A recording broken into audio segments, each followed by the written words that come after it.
Hello, sports fans, and welcome to the Scott Sports 101 NFL Football Sunday Week 14. We'll call it an early games update show.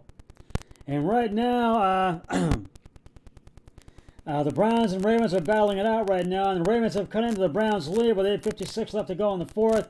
It's 24-15 Browns, and the Browns do need to score. They need to get the ball back and score. So, and they had that failed, and a two-point conversion that failed, and Huntley's pass was incomplete, and then there was a touchdown scored. So, and the Browns need to get the ball back. They need to do it and score. We'll talk about all that. We're going to go over the Thursday night football game as well. But first, here is today's Scott Sports 101 Week 14 NFL football trivia question. And it's a Browns trivia question. The Browns' first win in 1999 came against which team? I'll have the answer later in the podcast. Well, first, before we get to the Browns, we are going to go over the Thursday night game right now, which the Minnesota Vikings beat the Pittsburgh Steelers 36-28 at U.S. Bank Stadium in Minneapolis, Minnesota, and I'm gonna go over the scoring part of it. But Minnesota in the first quarter had a missed field goal. They tried to kick a 40-yard one and it was missed. And then Pittsburgh had a missed field goal because they couldn't get in the end zone for a touchdown. It was a 26-yarder and that was missed. And then the Vikings scored their first touchdown of the game. Kirk Cousins passed short left to Jefferson for the 14-yard touchdown. Greg Joseph's extra point was no good. It was 6-0 Minnesota. And then the Steelers went 3-and-out and had to punt after 3 plays and 8 yards. And then the Minnesota kicked a field goal, and that was in the second quarter, the beginning of the second quarter. Greg Joseph's 38-yard field goal attempt, and it was good, and it was 9-0 Minnesota. And then Minnesota scored their second touchdown of the game because Steelers had a punt after 3 plays and 6 yards, and then the Vikings, scored their second touchdown of the game. Brando reported as ineligible, and Dalvin Cook right in for the 29-yard touchdown.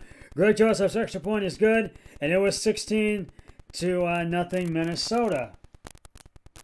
And then the Steelers had to punt again after going 3-and-out for 3 plays and 4 yards. And then Minnesota scored their third touchdown of the game. Dalvin Cook right in for 7 yards, 7-yard touchdown. It was 23-0 Vikings at the half. Minnesota tried to get into the end zone for a touchdown, couldn't do it, and because Steelers had to punt again, and it was 26. And Greg Joseph kicked a 42-yard field goal attempt. It was 26-0 Minnesota. Because they had to punt again after going 3-and-out, 3 for 4 yards. And then the Steelers had an interception. They intercepted the ball.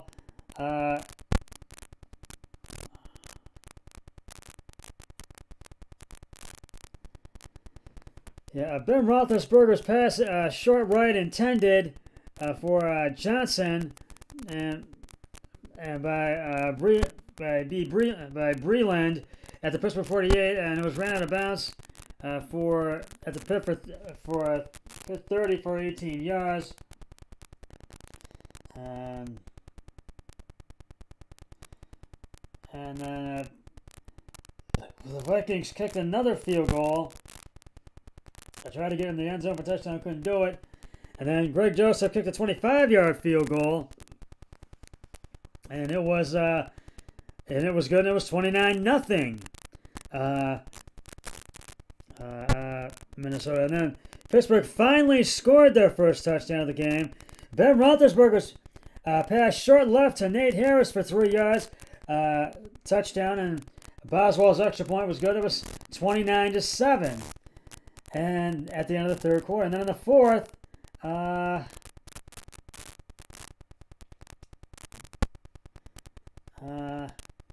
Minnesota had the punt after going 3 plays and 5 yards, going 3 and out. And then the Steelers scored their second touchdown of the game.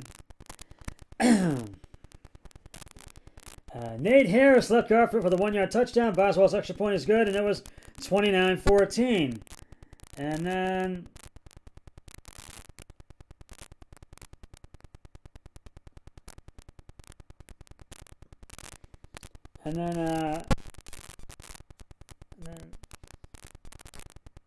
Minnesota scored a touchdown. They scored their fourth touchdown of the game.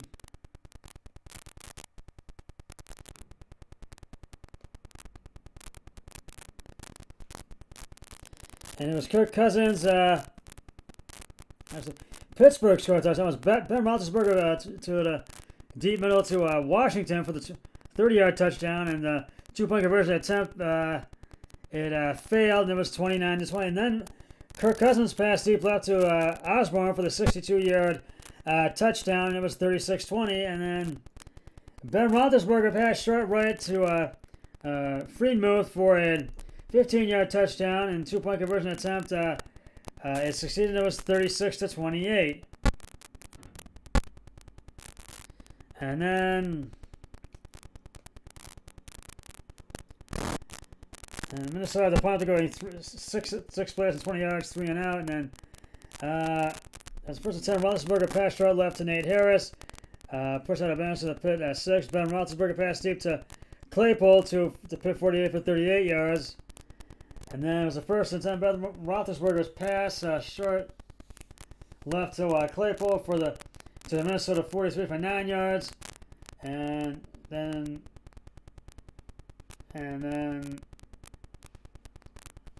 there was no. Ben Roethlisberger's pass incomplete short to middle for Freedmuth, and it was no gain.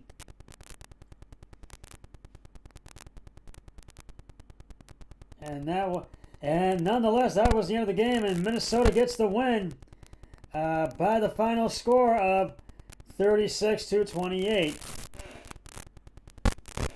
And so now I'm going to give out the game balls for the Thursday night game, and Minnesota gets them. Kirk Cousins, 14 of 31 carries and attempts, 216 yards, 2 touchdowns, no interceptions. Dalvin Cook, 27 attempts, 205 yards, 2 touchdowns, and I think it's KJ Osborne. 3 receptions, 83 yards, 1 touchdown. This is one of those games that was close, but Pittsburgh just could not get over that hurdle to get the win. So, and that's who I took for Thursday. My brother, this is a bye week on picks. I did picks myself, but I took Minnesota to get the win, and right now they got the win. So, and the Browns have the ball back at 2nd and 10 at Baltimore. And so it's 6:51 left to go. It's still 24-15, and the Browns need to score. We'll get to that in a minute, but right now it's time to reveal the answer to today's Scott Sports 101 NFL Football Sunday Week 14 trivia question. The Browns' first win in 1999 came against which team? If you said the New Orleans Saints, you are correct. Couch through Hail Mary to Kevin Johnson for the win, 21-16, making the Browns 1-7 that season. I'll have another trivia question on my next podcast, so stay tuned for that. Well, it's Week 14 of the NFL regular season, and the Cleveland Browns and Baltimore And the Baltimore Ravens are battling it out right now, and it's the at First Energy Stadium, and right now it's the fourth quarter with 6:03 left to go. It's 3rd and 11 at the Baltimore. The Browns have the ball. And it's still 24-15, and the Browns do need to score right here. Now, Browns defense in the first half. Browns defensive end Myles Garrett made the history. He wanted to make. Finally made the history he wanted to make, and he did it in style against the Ravens on Sunday afternoon at First Energy Stadium. Garrett strip sacked Ravens backup quarterback Tyler Huntley, scooped up the loose ball and returned it for 15 yards for a touchdown, with 49 seconds left in the first half to set the Browns' single-season record with 15 sacks. Huntley was playing in place of Lamar Jackson, who was carted to the Ravens locker room with an ankle injury, and he was looking to throw on 2nd and 10 from his own 20-yard line when Garrett hit his arm, jarring the ball loose, and Jackson is questionable whether or not he will return. Garrett passed Reggie Camp's single-season total of 14 sacks in 1984. Sacks were not an official NFL stat until 1982.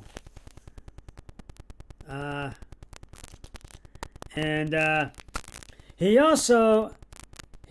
is also the first Browns player to return a fumble for a touchdown since Craig Robertson on December 7th, 2014. The team's unofficial sack record is a bit murkier. The Browns media guide lists the late Bill Glass as the single-season leader with 14.5 in 1965, but it comes with the asterisk that stats weren't an official stat at the time, and Bill Glass passed away on December 5th.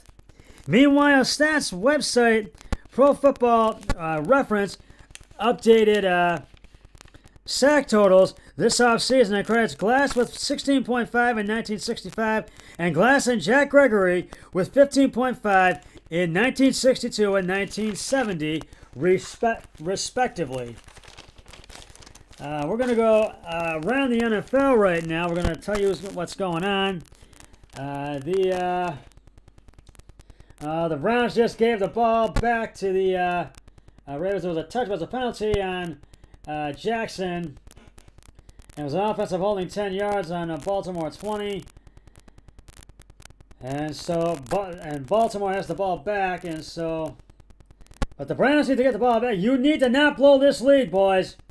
You lose this game today, it's over. The Atlanta Falcons are taking on the Carolina Panthers at Bank of America Stadium in Carolina. It's 29-21 Atlanta in the fourth quarter with 2 minutes to go. The Seattle Seahawks are taking on the Houston Texans at NRG Stadium in Houston, 33-13, 5:21 with left to go in the fourth quarter. The Kansas City Chiefs are all over the Las Vegas Raiders, 48-9, with 4:01 left to go in the fourth quarter. The New Orleans Saints are up 23-9 on the New York Jets at MetLife Stadium in East Rutherford, New Jersey, with 2:12 to go in the fourth. The Jacksonville Jaguars are up on Tennessee 20-0. The Tennessee Titans are up on the Jacksonville Jaguars, 20-0 with 2 minutes to go in the fourth.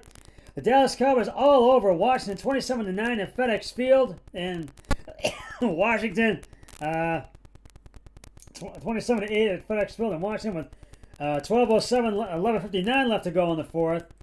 And in the late games, the Detroit Lions and the Denver Broncos will battle out at Empower Stadium at Mile High. The Giants and the Chargers battle it out at SoFi Stadium in Inglewood, California. The San Francisco 49ers battle it out in Cincy at Paul Brown Stadium. Buffalo and Tampa Bay battled out Raymond James Stadium at Tampa Bay. And Sunday Night Football, Green Bay Packers, Chicago Bears battled out at legendary Lambeau Field in Green Bay, Wisconsin. And tomorrow's Monday night game, the Arizona Cardinals and the Los Angeles Rams will meet at University of Phoenix Stadium in Phoenix, Arizona. Still 24-15, and I'll be back with the post-game show once the game is concluded and all the other games have concluded. 3, 2, 1, I'm done.